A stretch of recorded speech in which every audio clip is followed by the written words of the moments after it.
The 16-year-old victim was in surgery overnight after the car struck her and an 18-year-old on Chickasaw Trail near the 408. News 6's Lauren Cervantes has more on the evidence that investigators hope will help lead them to whoever was behind the wheel.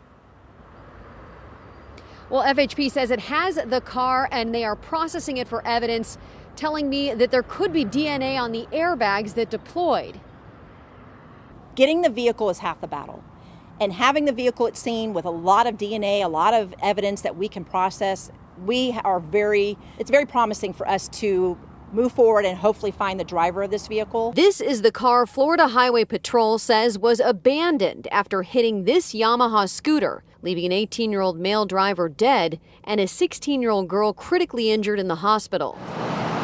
All of it happening last night at 408 and Chickasaw Trail at the end of the exit ramp. The front end of the car totaled, and you can see the airbags deployed inside, leaving potential evidence for investigators working to find out who was behind the wheel. We should have some type of DNA for the people that were in the vehicles on those airbags, which were not deployed prior to the crash. Lieutenant Kim Montez with FHP says witnesses tell investigators the Chevy Cruze was speeding as it came down the ramp, hitting the scooter with the two teens on board. The scooter came back up underneath the front of the Chevy Cruze, knocking both of those occupants off.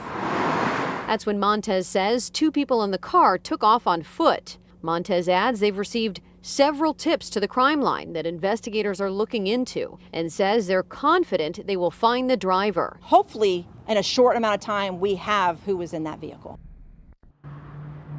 Investigators tell us a gun was also recovered from the car, and they are working to track down the owner of both.